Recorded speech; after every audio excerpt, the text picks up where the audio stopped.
2000 শহীদদের হত্যার জন্য তার 2000 বার ফাঁসি হওয়া উচিত, তার 2000 বার ফাঁসি হইতে হবে। আমাদের দাবি হচ্ছে জুলাই সনদ যে স্বাক্ষরিত হয়েছে সকল দলের ঐক্যমতের ভিত্তিতে, এটাকে সরকারি সাংবিধানিক আদেশ দিয়ে বাস্তবায়ন করতে হবে, আইনি ভিত্তি দিতে হবে। আইনি ভিত্তি দিতে হলে এর পূর্বে গণভোট দিতে হবে। গণভোট দিয়ে জনগণের মতামতের উপর ছেড়ে দিলে জনগণ হা না ভোটের মাধ্যমে এটার মতামত দিবে। মতামত দিলে এটা জনমতের প্রতিফলিত হবে, তখন আপনার জুলাই সনদটা আইনে পরিণত হবে সরকারি আদেশে। তারা তো আসলে জুলাই অভ্যুত্থানটাকে তা ধারণ করতে পারে নাই। তারা পুরানা বন্দোবস্ত, পুরানা রাজনীতির মধ্যে পড়ে আছে। তারা 72 সংবিধানকে চায়, কিন্তু নতুন বাংলাদেশে মুজিববাদী 72 সংবিধান কোনোভাবেই চলবে না। নতুন বাংলাদেশ চলবে জুলাই সনদের ভিত্তিতে। আগামী নির্বাচন হবে জুলাই সনদের ভিত্তিতে। নতুন বাংলাদেশ হবে, নতুন বন্দোবস্ত হবে।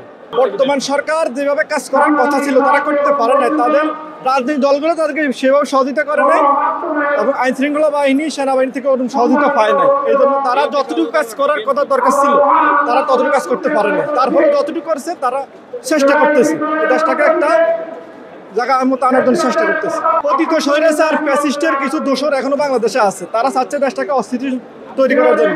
13 তারিখে তারা একটা কর্মসূচি দিচ্ছে, কিন্তু কিছুই হবে না, কিছু করার সুযোগ নেই তাদের কোনো অস্তিত্ব বাংলাদেশে থাকবে না ইনশাল্লাহ। বিভিন্ন গাড়িতে যারা আগুন দিচ্ছে তারাই এগুলো করতেছে, পতিত স্বৈরাচাররাই। আসলে 13 তারিখে হাসিনার রায় হবে না, রায়ের দিন নির্ধারণ হবে। 13 তারিখে রায়টা কখন হবে এটা দিন নির্ধারণ হবে। এটা একটা ভুল বুঝাবুঝি আছে। আমরা তার সর্বোচ্চ শাস্তি চাই। 2000 শহীদদের হত্যার জন্য তার 2000 বার ফাঁসি হওয়া উচিত, তার 2000 বার ফাঁসি হইতে হবে।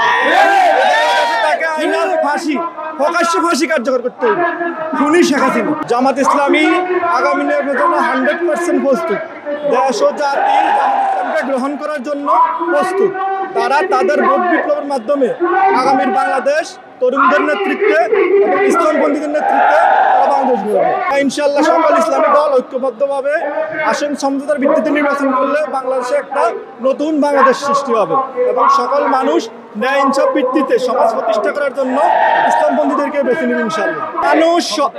মানুষ সব দেখেছে। মানুষ আওয়ামী শাসন দেখেছে, জাতীয় পার্টি শাসন দেখেছে, বিএনপি শাসন দেখেছে। বিএনপি শাসন 2001 থেকে সর্বশেষ শাসন দেখেছে।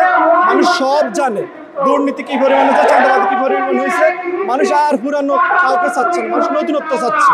বাংলাদেশের যদি ক্ষমতা, মানুষের আইনি ক্ষমতা আসে, বাংলাদেশকে একটা নতুন বাংলাদেশ গড়ার জন্য যা যা করার দরকার ইনশাল্লাহ সবকিছু তারা করবে এবং ন্যায় ইনসাফ ভিত্তিতেই করবে। মানুষের অসাধ্য কিছুই নাই, সবকিছু চেষ্টা করলে সম্ভব। মূল জায়গায় হাত দিলে সব সম্ভব। ইনশাল্লাহ দুর্নীতি নির্মূল হবেই।